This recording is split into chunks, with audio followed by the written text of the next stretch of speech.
네, 오늘은 에베소서 4장 17절에서 24절까지 말씀입니다. 에베소서가 어떤 내용으로 진행이 되고 있는지 그 전체 흐름을 알고 있으면요, 해당 본문을 이해하는데 큰 도움이 됩니다. 그래서 전체 구성을 한번 다시 보겠습니다. 에베소서 구조입니다. 서론, 본론, 결론이 있는데 앞부분에 서론 때는 하나님의 택하심, 이 택하심 예정이죠. 어떤 예정입니까? 예수님 믿도록 한 예정이 아니죠. 예수님 믿도록 한 예정이 아니고 예수 그리스도를 나의 구원자를 믿은 자가 얻게 될 영적인 유익들, 혜택들, 그런 것에 대한 예정입니다. 예수님을 믿는 자들이 얻게 되는 축복의 예정들입니다. 그리고 본론에 가면 이제 3장까지 하나됨을 이루신 하나님, 우리가 예수 그리스도를 나의 구원자 하나님을 믿으면요, 믿는 자는 예수님의 몸에 연합이 됩니다. 몸에 연합이 돼가지고 당연히 하나님과 화평케 되고 같은 몸의 지체가 영적으로 하나가 되는 구조가 되어버립니다. 영적인 구조가 하나가 된다는 것이에요. 하나됨을 이루신 하나님, 이거는 사람의 힘으로도 뗄 수가 없습니다. 하나님의 능력으로 그렇게 하신 거예요.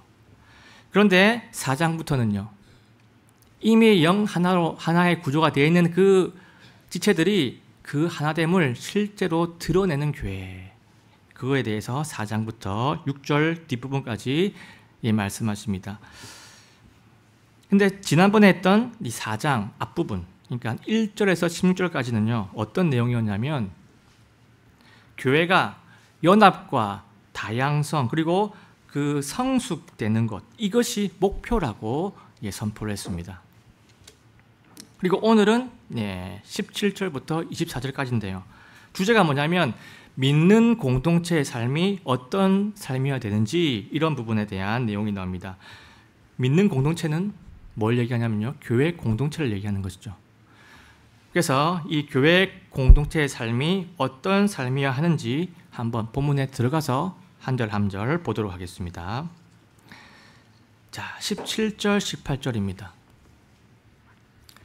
그러므로 내가 이것을 말하며 주 안에서 증언하노니, 즉 이제부터 너희는 다른 이방인들이 그들의 헛된 생각 속에서 걷는 것 같이 걷지 말라.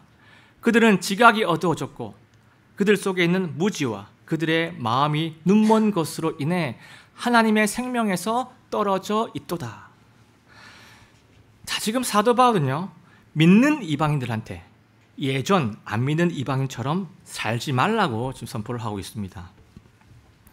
예수를 믿지 않는 이방인들은요 어떻게 삽니까? 헛된 생각 속에 걷고요, 그러니까 의미 없는 것을 목표로 해가지고 살아갑니다.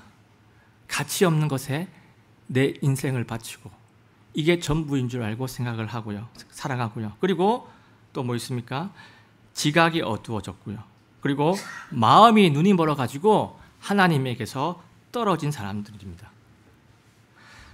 그래서 이 사도 바울은요, 너희는 예전에 하나님과 무관했던 그 삶을 그대로 살아가면 안 된다라고 지금 선포를 하고 있습니다.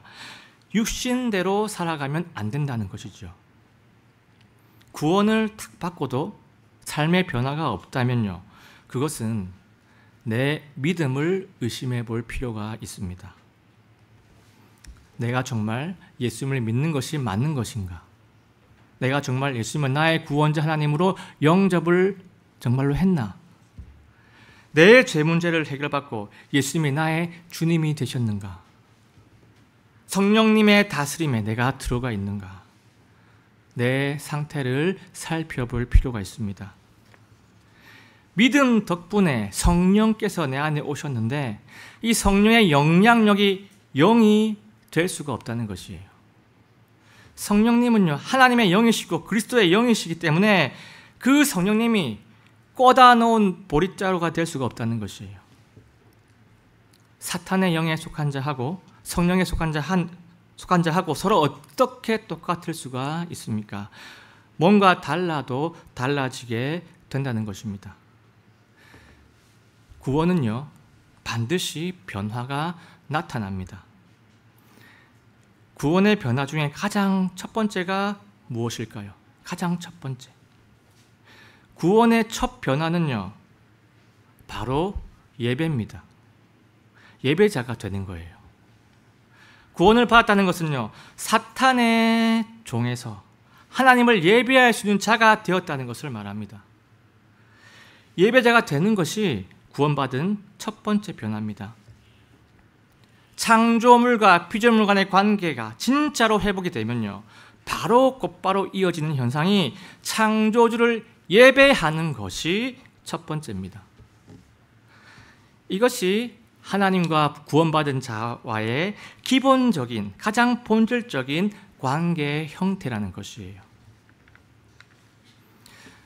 우리가 하나님을 예배하는 것이 마음적으로 전혀 없고 잘 되지 않는다면요, 창조주와 피조물 간의 관계가 개통되지 않은 것이기 때문에 내가 정녕 구원받은 하나님의 백성이 맞는가 충분히 생각해 볼 필요가 있습니다. 구원받은 자는 예배가 1번입니다. 자, 그리고 19절로 한번 가보겠습니다. 그들이 감각을 잃어 자기를 색욕에 내주며 탐욕을 내어 모든 부정한 것을 행하였으나. 자, 지금 일반 이방인들, 그러니까 예수님 믿지 않는 이방인들의 행동 양식이 지금 선포가 되고 있습니다. 맨 앞에 보시면 이제 감각을 잃었다고 좀 나오죠. 어떤 감각을 말하는 것입니까? 맛보는 감각입니까? 냄새 맡는 감각일까요? 자, 이 감각은요, 죄를 짓고 나서 고통스러워하는 그 양심의 감각을 말하고 있습니다. 구원을 받아가지고 성령이 거주하는 사람은요, 하나님의 뜻을 딱 거슬렸을 때, 같은 말로 죄를 지었을 때 고통이 옵니다. 반드시 고통이 느껴집니다. 마음이 불편해지고요, 만족스럽지가 않고요, 영적으로도 괴롭습니다. 그래도 즐거움을 위해서, 쾌락을 위해 가지고 계속 죄를 지을 수도 있지만요, 결국에는 죄의 고통 때문에 평안할 수가 없습니다. 우리가 다들 느껴보시고 경험해 보셔서 이 부분을 알고 계실 겁니다. 구원받은 사람은요, 죄가 결코 만족스럽지가 않다는 것이에요. 그 삶 속에서 만족감이 없습니다. 그런데 믿지 않는 자들은요, 오늘 방금 본문에 나와 있는 것처럼 색욕을 벗삼고 부정한 짓을 행해도 양심의 뜨끔은 있을지 모르겠지만 그래도 그 죄의 쾌락을 끊어내지를 못합니다. 왜냐? 죄 아래에 있기 때문에, 사탄 아래에 있기 때문에, 존재론적으로 거기에 종속이 되어 있기 때문에 끊어내지를 못합니다. 그래서 17절에서 19절까지 말씀은요, 이것을 우리에게 선포하고 있습니다. 첫 번째 메시지입니다. 하나님 밖에 있는 자들은 죄를 끊을 수 없다, 이겁니다. 그러니까 훼손된 이 양심을 가지고, 이 양심의 능력을 가지고 죄를 끊기에는요, 죄가 너무나도 달콤하기 때문에 그 중독성을 단절할 수가 없습니다. 내 안에 하나님의 영이 없기 때문에 그것을 이겨낼 수가 없다는 거예요. 자, 그리고 20절과 21절로 가보겠습니다. 너희는 그리스도를 그렇게 배우지 아니하였느니라. 진리가 예수님 안에 있는 것 같이 너희가 그분의 말씀을 듣고 그분에게서 가르침을 받았거든. 예수님을 영접한 자들은요, 앞에 나온 그 내용들처럼 죄에 완전 전복되지가 않습니다. 전복될 수가 없습니다. 왜냐? 그리스도의 영이 내 안에 계시기 때문이에요. 우리가 예수님의 연합이 되었기 때문에 그리스도 영과 그리스도의 말씀을 믿는 자는 완전히 무시할 수가 없다는 것이에요. 죄에 넘어질 수는 있지만요, 우리는 결코 죄에 정복당하지 않습니다. 오직 성령의 영향력 덕분이죠. 자, 22절, 23절입니다. 이전 행실에 관하여는 너희가 속이는 것으로 가득한 욕심들에 따라 부패한 옛사람을 벗어버릴 것을 가르침 받았으니 너희의 생각의 영면에서 새롭게 되라. 자, 지금 이 예수님을 믿기 전의 모습을 뭐라고 표현하냐면 여기 나오죠. 옛사람이라고 표현합니다. 옛사람이 뜻이 무엇일까요? 뜻이 옛사람. 네, 중생하기 전에 이 본성과 그에 따른 육신적인 활동을 옛사람이라고 합니다. 여러분, 구원받은 사람은요, 옛사람의 모습이 존재를 할까요? 아니면 존재를 하지 않을까요? 무조건 없다고 하면요, 지금 구절이 기록이 되지가 않았겠죠. 옛사람의 모습이 없다면 이런 구절이 기록이 되지 않았을 겁니다. 믿는 자들도 실제로 옛사람의 모습이 존재를 하기 때문에 지금 언급을 하고 있는 것입니다. 그래서 지금 본문에서 어떻게 하라고 하십니까? 지금 본문은 구원받은 사람들입니다. 그래서 어떻게 하라고 하십니까? 23절. 너희의 생각의 영면에서 새롭게 되라 라고 하십니다. 생각의 영면에서 새롭게 되라. 생각의 영, 이게 뭘까요? 뭘 얘기하는 거예요? 생각의 영. 생각의 영은요, 이겁니다. 인간의 마음을 얘기하는 거예요. 그러니까 인간의 혼적인 부분을 말하고 있는 것입니다. 혼적인 부분. 중생한 사람은요, 마음 부분이 새롭게 되어야 합니다. 옛사람의 본성이 바이러스처럼 이 잠복을 하고 있기 때문에 지금 새롭게 되라고 명령을 하고 있는 겁니다. 자, 지금 명령문이죠. 새롭게 되라. 명령문이라는 것은 이게 무슨 말이냐면요, 본인의 의지를 발동시키라는 말이에요. 명령했다는 거죠. 네 의지를 발동시켜라. 이 본인의 의지가 무용지물이 아니라는 것이에요. 본인의 의지가 맞는 키는 아니지만요, 그래도 꼭 필요는 합니다. 그런데 지금 이 23절은요, 보시면 명령문이기도 하지만요, 정확히 말하면 명령문 수동태예요. 영어로 보면 이겁니다. 새롭게 되라. be renewed. 명령문 수동태입니다. 그러니까 명령문인데 수동태라는 것은요, 내가 내 힘만으로는 이룰 수가 없다는 것입니다. 다른 것에 의해 되어진다는 것이죠. 우리는 어떻게 이 마음 부분이 새롭게 될 수가 있습니까? 가장 먼저 나의 인격적인 결단이 딱 있어야 하고요. 나의 인격적인 결단은 기본입니다. 이거는 전제예요. 그래서 명령문인 겁니다. 그리고 성령님의 도우심을 받아야 합니다. 성령에 의해서 새롭게 될 수가 있다는 것이에요. 내가 성령으로 말미암아서 다시 태어났으면요, 우리의 이 마음 부분도, 우리의 혼 부분도 성령 앞에 엎드려야 합니다. 나의 옛 본성이 스물스물 올라오는데 거기에 맞장구를 치고 같이 박수를 치고 같이 노는 것이 아니고요, 옛 본성에 슬퍼하고 나의 약함을, 그리고 이를 악물고 결단을 가지고 나를 내려놔야 됩니다. 결단을 하는데요, 내가 하고 싶은 행동을 하겠다, 그 결단을 말하는 게 아니고요, 여기서 결단은요, 나를 내려놓는 결단을 해야 되는 거예요. 그리고 성령님 하면서 나의 약함을 고백을 하고 성령님께 도우심을 구해야 합니다. 이것이 신자가 할 수 있는 의지 부분이고요, 이것이 신자가 해야만 하는 최소한의 책무라는 것이에요. 그래서 이 부분을 명령하신 거예요. 이 부분.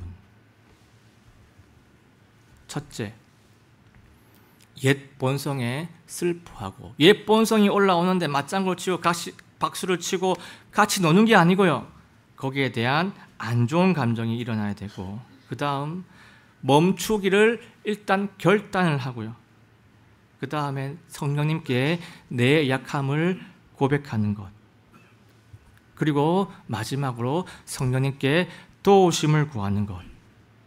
이것이 구원받은 우리가 내 마음까지도 새롭게 될 수 있는 하나님의 방법입니다. 성경에는요, 이런 식으로 명령문이면서 수동태인 경우가 종종 나옵니다.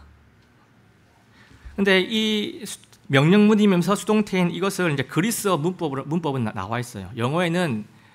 영어와 이제 그리스어와 문법이 일치하지는 않기 때문에 그리스 문법으로는요, 현재 부정사 수동태라고 부릅니다.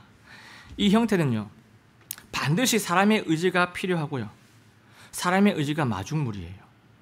첫 순종이죠. 첫 순종이 뭐냐면요, 내 뜻을 비웠다는 거예요. 첫 순종은 내 생각과 내가 하고 싶은 이 의지나 뜻을 비웠다는 것입니다. 그 다음 성령께서 그 모습을 보시고 그 비어있는 내 마음속에 성령이 장악을 하시고 성령이 지배를 하셔서 그 사람을 말씀대로 인도를 해주십니다. 이것이 바로 네 글자로 무엇입니까? 이것이 바로 성령 충만이라는 것이에요. 우리의 마음이 새롭게 되는 것은요, 오직 성령 충만으로 새롭게 될 수가 있습니다. 그런데 여기서 우리가 꼭 기억해야 될 것은요, 성령 충만은 신비주의가 아니고요, 감정 충만이 아니고요, 눈 돌아가는 게 아니고요, 혀가 꼬이는 게 아니고 황홀경이 아니고 인격적인 첫 순종으로 성령의 통치하심을 받는 것이 바로 성령 충만이라는 것이에요. 성령 충만은요, 이겁니다. 인격적인 성령의 도우심이에요. 신비주의 도우심이 아니고 감성의 도우심이 아니고요, 인격적인 성령의 도우심입니다. 그래서 꼭 첫 아멘에 성령께서 충만하게 역사를 하시는 거예요. 인격적이라 함은 상호작용한다는 것입니다. 우리의 첫 아멘에 성령께서 충만하게 채워주시고 충만하게 그 다음부터 나를 쭉쭉쭉 이끌어 주십니다. 자, 그리고 24절입니다. 또 너희가 하나님을 따라 의와 참된 거룩함으로 창조된 새 사람을 입을 것을 가르침 받았으니. 자, 지금 사도 바울은요, 새 사람을 입으라고 지금 명령을 합니다. 새 사람은 무엇을 말하는 것일까요? 새 사람, 예수님을 믿어서 새롭게 태어난 사람을 말하는 것이죠. 예수님을 나의 구원자 하나님을 믿어가지고 성령의 새 영을 입은 변화된 자를 새 사람이라고 합니다. 옛날에는 어땠습니까? 옛날에는 죄 때문에 영이 죽어가지고 하나님과 결별한 존재였는데, 이제는 믿음으로 새 영을 입어가지고 새로 태어난 사람이 바로 새 사람입니다. 자, 그런데 이런 궁금증이 생겨날 수도 있습니다. 날카로운 사람들은요, 이걸 딱 보고 이런 궁금증이 생겨날 수가 있어요. 예수님을 나의 구원자 하나님으로 딱 믿으면 새 창조물이 됩니다. 새 사람이죠. 믿으면 새 사람이 됩니다. 성령에 의해서 저절로 되는 것이죠. 그런데 지금 본문은요, 믿어서 새 사람이 돼버린 사람한테 새 사람을 입으라고 명령을 합니다. 이미 새 사람인 나한테 새 사람을 입으라고 하니까 이것은 과연 무슨 말일까요? 내가 새 사람인데 어떻게 새 사람을 입을 수가 있는 것인지 도대체 이해가 안 될 수도 있습니다. 이해가 안 갈 수도 있어요. 새 사람한테 새 사람을 입으라는 말은요, 이런 뜻입니다. 구원받은 사람도요, 예수님 안에서 내가 누구인가, 내가 어떤 사람인가, 나의 정체성이 무엇인가, 내가 이 땅에 왜 태어났는가, 누가 나를 창조하셨는가, 누가 나를 구원하셨는가, 내가 뭘 위해서 하루하루 숨을 쉬고 내 피가 돌아가고 이렇게 노력을 하고 있는가, 이런 부분을 늘 인식을 하라는 것입니다. 그래서 그 인식한 대로 내가 믿지 않을 때와는 완전히 다른 새 사람이지, 내가 성령으로 다시 태어난 사람이지, 그 인식대로 살아가는 것, 그 인식대로 실천을 나타내는 것이 바로 새 사람을 입는 것이에요. 새 사람의 모습을 삶으로 나타내는 것이 바로 새 사람을 입는 것입니다. 어떤 모습으로 나타내야 합니까? 어떤 모습으로? 친절하게 본문에 잘 나와 있죠. 한번 보겠습니다. 24절. 또 너희가 하나님을 따라 의와 참된 거룩함으로 창조된. 자, 여기서 하나님을 따라 의와 거룩함으로 창조된 이라고 선포가 되고 있습니다. 의와 거룩함으로 창조가 되었다. 의와 거룩함으로 창조가 되었기 때문에 의와 거룩한 모습으로 살아가야 한다는 그런 말씀이에요.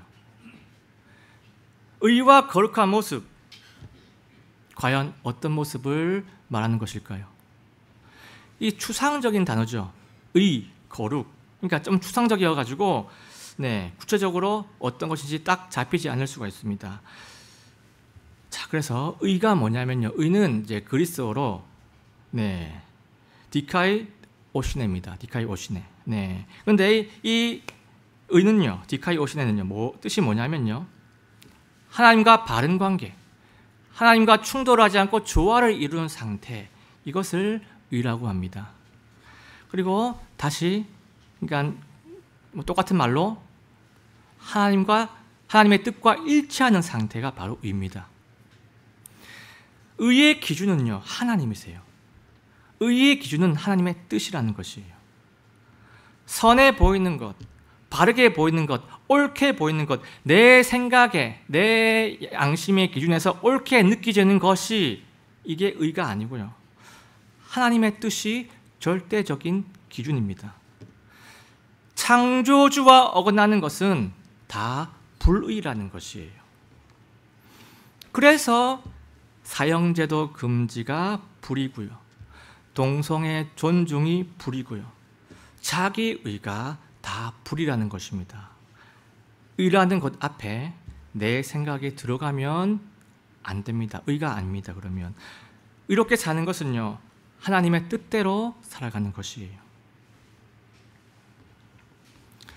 모세가 가나안 땅에 들어가지 못한 것은요, 이유가 무엇이라고 생각하십니까? 모세가 가나안 땅에 들어가지 못한 것은요, 하나님의 뜻과 충돌했기 때문입니다. 하나님은 물 때문에 또다시 불평하고 있는 이 백성들을 보고 또 한 번 이해하고 또 한 번 긍휼을 나타내려고 하셨는데요, 모세가 자기 의로 야단을 치고 자기 의로 분노를 표출해가지고 하나님의 뜻, 긍휼을 모세가 가려버렸습니다. 모세의 행동이요, 율법적으로 보면 같은 결이고 상식적으로 옳았지만요, 그 당시에 하나님의 진짜 뜻을 알기도 전에 하나님의 긍휼과 반대된 행동을 하나님의 뜻인 마냥 해버렸기 때문에 문제가 된 것입니다. 하나님의 구별됨을, 모세와 다르고 나와 다르고 우리 사람과 다른 하나님의 구별됨을 가렸기 때문에 안타깝게도 가나안 땅 입성에서 탈락이 되고 맙니다. 민수기 20장 12절입니다. 주께서 모세와 아론에게 이르시되 너희가 이스라엘 자손의 눈앞에서 나를 거룩히 구별하지 아니하였으므로 그들에게 준 땅으로 데리고 들어가지 못하리라. 의롭게 산다는 것은요, 선해 보이는 삶도 아니고 옳게 보이는 삶도 아니고요, 하나님의 뜻과 일치하는 삶이 바로 의로운 삶입니다. 자, 그리고 보겠습니다. 다시 뒤에 보면 두 번째입니다. 거룩함이 나오죠. 거룩함. 거룩함은요, 뜻이 뭐냐면 이제 그리스어로 보면 호시오테티입니다. 호시오테티. 뜻이 뭐냐면요, 이겁니다. 하나님께 속한 삶, 세상 가치에 물들지 않은 성결한 삶을 말합니다. 그러니까 이 거룩을 나타낸다는 것은요, 무슨 말이냐면 세상 가치를 1순위에 두지를 않고 하나님의 성결함으로 구별되게 사는 것, 이게 바로 거룩함을 나타내는 것이에요. 그래서 이 새 사람을 입으라는 말은 무슨 말이냐면 의와 거룩함을 나타내라는 뜻이고요, 같은 말로 이게 뭐냐면요, 하나님의 뜻대로 살아가고, 의죠, 의, 뜻대로 살아가고 하나님의 가치, 성결한 삶을 살아가라, 거룩함이죠. 이것이 바로 새 사람을 입는 것입니다. 이것이 바로 하나님의 형상이 회복이 된 새 창조물의 모습이라는 것이에요. 구원받은 우리가 진짜로 새 사람을 입으면요, 하나님의 영광이 온 세상에 드러날 것이고요. 온 세상이 주를 바라볼 것이고 세상은 자신들의 모습을 딱 보고 도전을 받게 될 것입니다. 그래서 이 20절부터 24절까지 말씀은요, 우리에게 두 번째 메시지를 던져줍니다. 새 창조물은 의와 거룩함으로 하나님의 형상을 나타내어야 한다. 이것이 오늘 본문의 두 번째 메시지입니다. 오늘 본문은요, 믿음 공동체의 삶, 교회 공동체의 삶을 보여주고 있습니다. 앞부분에 뭐가 나왔습니까? 앞부분에 믿지 않는 자들의 죄의 늪이죠. 빠져나올 수가 없습니다. 죄의 늪과 어쩔 수가 없는 그들의 한계를 보여줬습니다. 앞부분은요. 그리고 이 뒷부분은요, 믿는 자들에게 의로운 삶, 거룩한 삶을 살아갈 수 있고 살아가는 그 소망을 지금 선포를 했습니다. 의로운 삶, 거룩한 삶, 솔직히 쉽지가 않지요. 피조물이요, 하나님의 그 창조주의 뜻대로 살아가는 것이 사람 자체로만 보면요, 결코 쉽지가 않습니다. 어려운 문제입니다. 나의 인격으로, 내 윤리성으로, 나의 양심과 그 나의 양심의 능력으로 어떻게 하나님의 그 뜻을 다 순종할 수가 있고 어떻게 성결하게만 살아갈 수가 있겠습니까? 예를 들면 이런 것이죠. 어떻게 이 가족이라는 사람이 나한테 이렇게 대할 수가 있지? 어떻게 상사라는 사람이 나한테 이렇게 행동할 수가 있지? 어떻게 성도가 이렇게까지 할 수가 있지? 이런 상황 앞에 딱 놓이면요, 내가 하나님 앞에서 하나님 뜻대로 행동을 하고 성결하게 사는 것이 나에게 엄청난 난제가 될 수가 있습니다. 하지만 믿는 자들은 소망이 있습니다. 존재론적으로 새 창조물이기 때문에 희망이 있고요, 성령께서 내 안에서 자나깨나 도와주시려고 나만 바라보고 계시기 때문에 우리에게 소망이 있는 것입니다. 예수 그리스도께서, 그분의 영이신 성령께서 이 소망의 근원이 되십니다. 이번 한 주간도요, 내 안에 계신 성령을 붙잡고 그 성령께 순종해서 전적으로 의탁해서 오늘 말씀처럼 나의 옛사람을 죽이고 그리고 나의 새 사람을 나타내기를 원합니다. 그리하여서 이번 한 주간도 정말 생명 주신 하나님을 기쁘시게 하고 그 생명을 받은 내가 기쁨 충만, 사랑 충만, 말씀 충만, 성령 충만함으로 이 세상에 빛을 발하시기를 예수님의 이름으로 간절하게 소원합니다. 마지막으로 마태복음 5장 16절 다 같이 선포하면서 오늘 설교를 마치겠습니다. 마태복음 5장 16절입니다. 시작. 이와 같이 너의 빛을 사람들 앞에 비추어 그들이 너희의 선한 행위를 보고 하늘에 계신 너희 아버지께 영광을 돌리게 하라.